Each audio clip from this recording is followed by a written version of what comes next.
Well, it really is such a joy to come back and to have the privilege of standing here. It's great to see and to already have had conversations with friends and with faces that I've not seen for a long time. I've got to be totally honest, love all of you, but it's the people that I don't recognize that made me way more excited today. What a joy to watch what God is continuing to do. It's always been about Him and about His work. So it's a sweet privilege and a sweet pleasure to be with you this afternoon.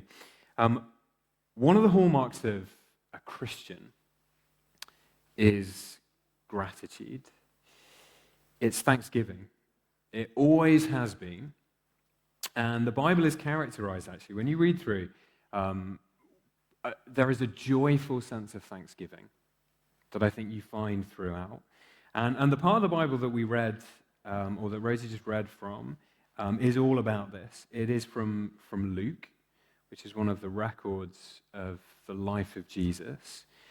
And it's an account of Jesus healing 10 men with leprosy. And he heals all 10, but this is the key thing. Only one shows gratitude. Only one returns to express thanks. And it's a very simple account, but it shows us so much about gratitude, which is a really important thing for us to think about. And so we're going to take a look at three things this afternoon together. We're going to look at the problem with gratitude, the power for gratitude, and then the practice of gratitude. A problem and a power, and then the practice of gratitude. Here's where we'll start then, the problem with gratitude. Talk of gratitude is now very common within our culture. The idea of a gratitude practice or a gratitude habit is now it's widely accepted across the board, actually. So you have doctors, therapists, those in education, those from the world of kind of health and well-being, all recommending a gratitude practice. And if you read into it, there are many studies that confirm just how powerful a gratitude practice can be. Now, some of the things that are pointed out in those studies you'd expect. There's emotional well-being, there is mental well-being, but there's other more surprising ones too. That a regular gratitude practice improves markers of physical health. It can improve sleep, it can improve immune function, kind of lots of surprising things that have come up within studies. And as a result, you can find any number of books, guides, there are apps that will lead you through kind of gratitude practice. But here's what's interesting. Gratitude, for all of its talk now and popularity within our culture, gratitude is not easy. It is not easy. In fact, gratitude is often a huge problem for us. And that the passage makes that very, very evident. 10 get healing, but only one shows gratitude. And the fact that it's not the other way around shows you something significant about how the world works. Gratitude does not always come naturally to us. In fact, here's what I would argue. Ingratitude is very often our default. Now, as a parent, you find this out very quickly. You don't have to teach a child to become ungrateful. It seems to flow naturally. You don't have to teach it, whereas gratitude, you have to work very hard to teach. I don't think, we have 4 children, I don't think I've ever had to say to any one of my 4 kids growing up, would you please just stop saying thank you? This is very socially embarrassing. Whereas the amount of times that you have to say, now what do you say? What do you say? Which one is it? Thank you? Yes, thank you. Countless times. Now, what is that? Well, of course, kids forget, don't they? I mean, and we forget too.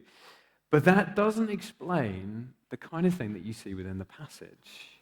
I mean, after all, these men have just received a miraculous healing from the hands of Jesus. It's not really the kind of thing that slips your mind. We'll think more about the condition of a leper just in a moment. But one of the issues I think hinted at in this passage, and one of our problems with gratitude more generally, is that we so often focus on the wrong thing. Now, there's lots of different ways that I could take that you can focus on the thing itself and then forget to say thank you. That's often the problem with a kid. It's like, whoa, look at this thing. And then the thank you just gets forgotten. But here's another thing, is that it's easy to focus on those around you and fall into the trap of comparison. 10 lepers healed at the same point in the same moment. 9 of them don't come back. I wonder if part of the reason is just because it's always easier to get your focus fixed on what's around you. And when you're surrounded by another 9 people who exactly the same thing, as remarkable as it may have been, has just happened to as well, it's kind of easier to take it for granted, to be less thankful. It is always easier to look at someone else and immediately feel less thankful. I think for us that's a particular problem in our culture, because feelings of gratitude can disappear. They can just evaporate the moment your focus drifts to those things and those people around you. Here's what I mean. You feel a sense of gratitude, let's say, just for the simple provision of daily food. You feel that well up in your heart. And then you pass a fancy restaurant that you know you're never going to be able to afford to eat in. Or you feel thankful for a healthy body, but then you see a picture of a celebrity with a perfect body. You feel really thankful for your house, but then you remember that your friend just moved into a bigger house. There are always reasons to feel others have done better, to feel others have got more. And then if you sort of layer on top of that the fact that we live in such a visual culture, where so many of us open ourselves up to feeds and alerts constantly reminding us of those people and situations that seem to be better, here is what you find. You find feelings of gratitude disappear and turn into those feelings of ingratitude. But it's not just a cultural problem. This is deeper. This is darker. Because actually, ingratitude is really about the sinful self-centeredness of the human heart. The inward curve of every single one of us. It is sin that prevents gratitude. Now, how does it do that? Just let me show you a few ways. There are more, but just a few. Did you notice how Jesus expects gratitude? Look at verse 17. Jesus asks, were not all 10 cleansed? Where are the other 9? Has no one returned to give praise to God except this foreigner? Now, why does Jesus expect gratitude? Is it just good manners? Is this Jesus saying you need to always remember to say please and thank you? No, I don't think it's that. I think we're getting a glimpse here of a universal spiritual principle, which is this. Gratitude exists because we live in a world that was made. More, we owe gratitude in this world because it was made by God. Gratitude is owed because we all live in a created world. And so any good thing we receive, any good thing we receive, is a gift from Him. And if you start thinking about it, what happens to the lepers is really just a focused down example of that principle. See, later on in the New Testament, Jesus' brother James, here's how he'll put it. In James chapter 1 and verse 17, listen to this. He says, every good and perfect gift is from above, coming down from the Father of heavenly lights, who does not change like the shifting shadows. Do you hear that? Every good thing you receive in this world is a gift that comes down from God. Whether you've ever acknowledged him or not, it remains the truth that all good things in this world come as a gift from him. This is God's world.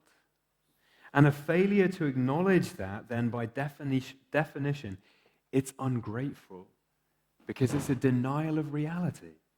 It's a denial of the way the universe is. And I wonder if the popularity of a gratitude practice is actually a little nudge. It's a tug at your heart saying you should be grateful. You know you should be grateful. And when things go well, you feel a sense of gratitude. Even though obscured by sin, we still want to say thank you to somebody. Let me push this a bit further. Let me take you to one of the deepest philosophical texts I could ever go to, Charlie and the Chocolate Factory. Do you remember Veruca Salt? She is a classic spoiled child. She always gets what she wants. And there's this wonderful part where Willy Wonka takes them to the nut room. And in the nut room, there are all these trained squirrels. And Veruca turns to her rich father and she says, "Daddy, I want one. I want one." And the dad says, "Of course." And so Wonka turns around there and he says, "Oh, no, these squirrels aren't for sale. These are very special squirrels. You can't buy one of my squirrels." And so she tries to grab one anyway. And she ends up getting sucked down the rubbish chute. And the Oompa Loompas, they turn and they start singing one of their songs. They say, "Oompa Loompa doobity-da. If you're not spoiled, then you will go far. You will live in happiness too, like the Oompa Loompa doobity-doo." Now, why does that work so well? Why does it work so well? Yeah, there's nothing worse than seeing a spoiled child, yes, but here's why it works. It only works with Veruca because we recognize a dark shadow. It causes just enough of a shudder because we recognize it in ourselves. Sin breeds a sense of entitlement that cuts against the very heart of gratitude. It places us at the center of a world that doesn't belong to us and gives us a sense that we have everything and we should have everything we want because we're the kind of people who deserve everything we want. See, that's the problem. But what do you do? How then do we begin to get the power for gratitude? I said we'd come back to it, and I'm not taking anything away from how awful the life of these 10 men must have been. Being a leper was horrendous. It was one of the most tragic things that could happen to someone in the ancient world. It meant death. It meant actual death. A disease that slowly killed you inch by inch. But it also meant social death, in the death of community, in the death of belonging. Whenever a leper was around other people, they had to shout, "Unclean, unclean," so that people could avoid them. They had to live away from everybody else with other lepers so the disease wouldn't be passed on. On top of that, they were considered religiously unclean, which is why in verse 14 and verse 17, the healing is described as being cleansed. It's why Jesus says, "Go show yourself to the priest." This was a life of constant isolation, a life of humiliation. They were utterly marginalized. And there's the haunting phrase in verse 12 that just encapsulates this. As Jesus was going into the village, 10 men who had leprosy met him. Listen to this. They stood at a distance. They get no closer. All they can do to Jesus is shout. But Jesus sees them. Verse 14. Such a simple phrase. When he saw them. He sees them. No one else did. No one else would. A life on the forgotten margins, but Jesus sees them. But here's what I want to say to you. for gratitude to happen, it takes you seeing him too. That's the power. You must see Jesus. Only one leper does. Now, of course, the other 9 did. Of course, they saw him. But I mean only one really sees him for who he is. And it transforms that man's life into a life of joyful thanksgiving. How? Because when you truly see Jesus, here is what you find. You find a compelling beauty that will change you forever. What we're seeing here is the very heart of Jesus in action. Did you hear what they cry? They cry to him, Jesus, this is in verse 13, Master, have pity on us. And that word pity can be translated mercy or compassion. And it's a word constantly associated with Jesus in the Bible. Compassion is what flows from his heart. One writer says, just as naturally as rays flow from the sun. We're seeing what the heart of Jesus naturally does. Think of this in light of what we've said about lepers. They were considered unclean, doubly so actually, for the only leper who comes back because he was a Samaritan. Luke points that out twice. Samaritans and Jews, hated each other. Jewish people believed that Samaritans were racially impure, that they were theologically dangerous. By rights, Jesus should hate him, but here's what we see instead. Jesus has compassion. He's moved with compassion. He steps towards him, not away from him. Now, perhaps you say, well, what does that have to do with me? How does this give me power for gratitude? Because my life is totally different from the life of this leper. Well, actually, it's not. It's not. We're the same, see? Do you hear the puzzle at the end of the passage? And it is a puzzle. Verse 19. Jesus says to this one man who's returned, he says, rise and go, your faith has made you well. Now, what does that mean? What does it mean there to be made well? It can't mean the physical healing. Why? Because the other 9 had that as well. And Jesus is pointing out something unique within this man. So what is this? Well, Jesus, I think, is speaking of a different sort of wellness. He is pointing to more than simply a cure from leprosy. Made well there literally means has saved you. And Bible scholars often point out that in the Bible there is a link, there is an analogy between the physical condition of leprosy and the spiritual condition of sin. See, sin in our hearts isolates us, just as leprosy would isolate them. But we're isolated both from God and from other people. Sin is a spiritual death that kills us by inches. It is, in fact, the only death that can really kill you, which is how faith in Jesus can make you well. Because it brings you to trust in the only one with power to heal both the outside and the inside as well. To heal the sickness that's external and the one that's internal. Only one leper gets that deep healing. He leaves with it, let me put it this way, he leaves with it as well in his soul as it is now in his body. You have to see this. Full and true restoration means spiritual and physical. Do you see your need for that today? Do you know what's so interesting about Charlie and the Chocolate Factory? It's that it works as a morality fable. In fact, most of Dahl's stories do.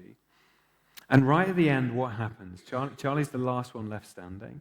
And Willy Wonka says to him, Charlie, you get everything. You didn't just win a tour of the factory, you win the factory. And here's why. Because he is the only kid who doesn't think he deserves it. Charlie's from a poor family. He has nothing. He only eats cabbage soup. He's humble from the start. Every other kid walks with a swagger and they drop off one by one. But in the end, Charlie gets everything.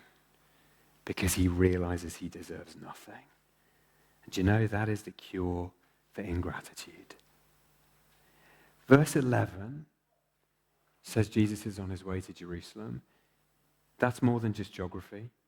Do you know what that means? It means Jesus is on the way to the cross. He's on his way into Jerusalem to go to the cross to die for sinners like us. The only thing we're entitled to is judgment, but Jesus, the judge, steps in to save and make well. Think about this. Jesus is the ultimate clean one, the most morally pure person ever to walk the earth. But when he touches the leper, what happens? It's not him who becomes unclean. Instead, the leper becomes clean. Jesus is contagiously clean.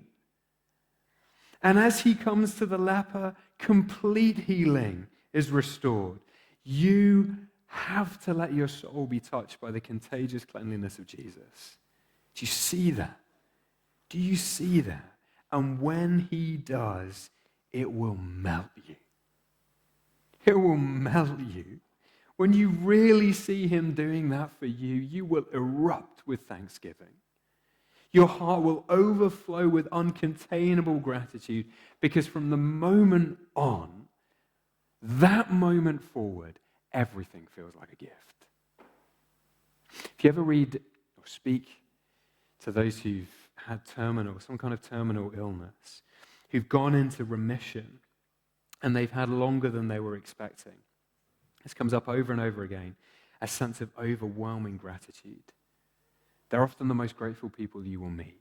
And they will describe, this comes up over and over again, each day now feels like a gift. When you see, when you experience the saving power of Jesus to make you clean, everything feels like a gift that follows. You never get off your knees in humble thanksgiving. Really, you never move, verse 16, from the feet of Jesus. It's just where you find yourself. The extent to which you see the gift will control the extent of your gratitude. It's the problem, it's the power. Let me finish with this. The practice of gratitude. How do we make this the dominant note of our life? How do we make Thanksgiving part of our daily reality? There's so many more. Two things. First of all, you've got to refocus. See, a gratitude practice is so powerful because it allows you to refocus your experience. It's why gratitude is recommended by so many mental health experts, because it trains the brain to notice positive experiences. It shifts your attention from what's lacking to what is good, and that creates a powerful feedback loop. The more good you see, the more thankful you become. And the more thankful you are, the more you find it seems good in the world to be thankful for. It's kind of self-reinforcing. The more you see, the more you see.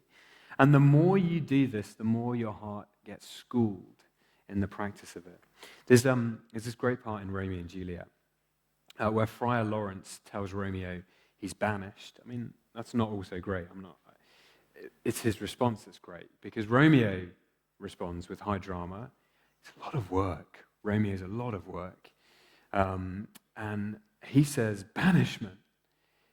Sounds like Veruca Salt, actually, doesn't it? It's the one voice I have. Banishment. Be merciful. Say death, for exile has more terror in his look. Much more than death, do not say banishment. And then Friar Lawrence turns and diagnoses him. Do you know how he diagnoses him? He says this, "Oh, deadly sin. Oh, rude unthankfulness." But then he says, essentially, how dare you? And he reminds Romeo of all that he has to be thankful for. He lists off one thing after another, and after each thing he says to Romeo, "There art thou happy." I love that. Don't mishear me as adopting this as a practice to those who are struggling. Do you know what I'm saying? But I find that phrase looping through my prayers on a virtually daily basis. There art thou happy. You have to sift through your day. Sometimes you have to sift through your life like a prospector panning for gold until you see a nugget.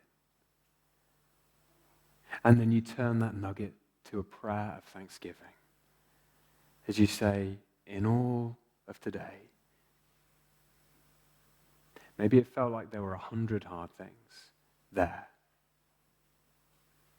Shining amidst them all is this one thing: heart, turn, and give thanks.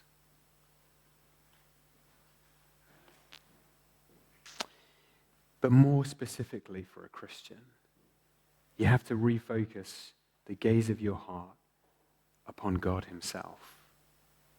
Did you notice how focused on God the actions of the grateful man are? He comes back, verse 15 very clearly says, praising God. And it's then what Jesus says he expects of the others too, as they express their thanksgiving in verse 18. Gratitude focuses upon God. You have to keep looking to Jesus. You've got to make this personal. This is not just a vaguely thankful feeling. This is gratitude to a person. I just love the picture of the man thrown at the feet of Jesus in verse 16. And it's no different from us. See, anonymous gifts have their place and they can be beautiful. But the problem is the impulse that they create. Have you ever had that? Someone gives an anonymous gift and you say, I want to say thank you. But I don't know, I can't. And it kind of creates this something that just doesn't root down. But when someone gives you a gift, when you can look in their eyes and see their smile, when you can embrace them and say thank you, oh, there's a whole different dimension. And that's what happens as you refocus the gaze of your heart on Jesus. It's an engine for gratitude like no other. It is as personal as remembering what he's done for you, especially in those hard circumstances. In fact, it's what makes Christianity utterly unique. Gratitude can exist alongside the pain. Why? Because it's grounded in Jesus and not just circumstances. And that's actually why any gratitude practice without God will only get you so far. Because without God, where's the thanks going to go? In a universe made by him, it's designed to go and finish on him. Otherwise, it just sort of ends up feeling like it never quite satisfies. There's always a piece missing. It has to get personal as you refocus. And then here's the second. You've got to obey. You've got to obey. There's a clue in the passage to a spiritual reality that applies in every situation. You see it in verse 14. See it in verse 14. Let me read it again. When he saw them, he said to them, go, show yourselves to the priest. Then listen to the detail. As they went, they were cleansed. See that? When does the healing happen? As they went. In other words, you have to obey before you see results. In some way, shape, or form, you have to take Jesus at his word. You have to believe what he says is true before you see it. Now, if you're not a Christian here today, let me speak to you just for a moment. People often approach Christianity by saying, I will wait till all my questions are answered. I need everything straightened out. Then I will believe. But what if we're being told this actually works the other way around? Now, of course, Christianity is reasonable. There are proofs, compelling, overwhelming. But sometimes, do you know what you need to do? You need to act as though this is true and then see what happens. You need to act like the lepers. In spite of doubts, fears, uncertainty, simply take a step into this. Start acting like this was true. Let me encourage you to do that and see what happens. See what happens. But what does that have to do with gratitude? Well, in Philippians 4, there's a famous section on not worrying. If you're familiar with your Bible, you'll probably be familiar with it. And we're told that the way to avoid worry is with thanksgiving. Isn't that interesting? Look at Philippians chapter 4 and verse 6. It says this. Well, he just told everyone to rejoice. And then Paul says this, do not be anxious about anything, but in every situation by prayer and petition, with thanksgiving, present your requests to God, and the peace of God, which transcends all understanding, will guard your hearts and your minds in Christ Jesus. Paul says, don't be anxious. Which is fine, but what should we be doing instead? He says, make your requests to God with thanksgiving. Do you hear that? Thanksgiving is placed against anxiety. Thanksgiving is put against anxiety. But if you look carefully, it goes against what we think. Because what we would say is, you make your requests known to God, and then if you get results, you thank. Then you thank. That's not what this says. It says, thank him as you make your request. You don't wait to see what he's going to do. Why? It's the same reason as before. You take him at his word. You trust him. You acknowledge your life is in his hands, and you thank him for whatever he's going to do. See, I need to finish. It's nice to know some habits have remained the same. Always preach the longest. What are you going to do, though? You're going to criticize after a sermon on gratitude? Is that what no one's going to do today? It's a safeguard. When you start living this way, when you refocus, when you obey, it brings a life of joyful humility. Self-centeredness leads to pride, and relentless, sinful self-focus always makes you miserable. Always. But a life of gratitude leads to joyful humility, an ability to focus on God, which is what we were made for. And that brings a delight and a joy like nothing else. Internal and external.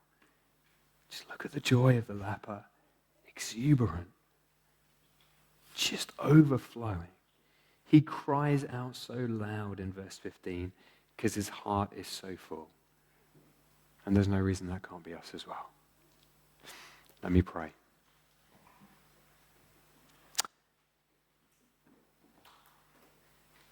Father, I pray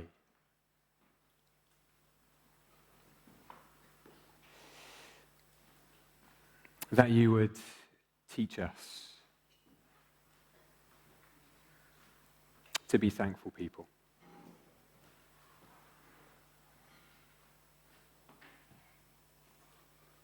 There's a really easy way for, I think, this whole area to come across as sounding so trivial. But I pray that you will have revealed something from your word this afternoon of just the depth of the resources we have for true thanksgiving and gratitude. This isn't just optimism. This isn't just a hack. This isn't just something that might make life a little bit better, a wellness habit. This is actually the fruit of life change, of eternal transformation, of everything, actually.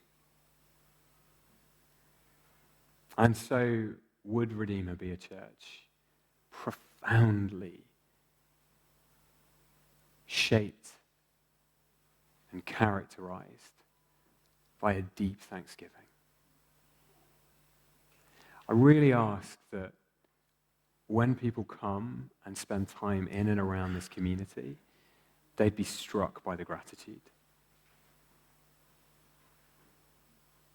They'd be struck by the humble joy. And Spirit of God, I pray for those who are yet to know for the first time what it's like to have a heart and a life touched by the contagious cleanliness of Jesus. I pray that reason and cause for that kind of thanksgiving would break into this room this afternoon.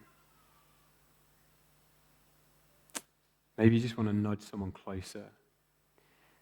I pray for that boldness to say, I've got many questions, many things I just don't understand. But help me just take you at your word. I pray that maybe for someone this afternoon, that would be the most significant step for them.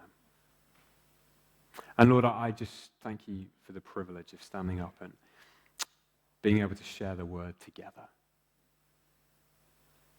Jesus, we love you, and I pray that we'd never find ourselves far from being at your feet in joyful thanksgiving. Amen.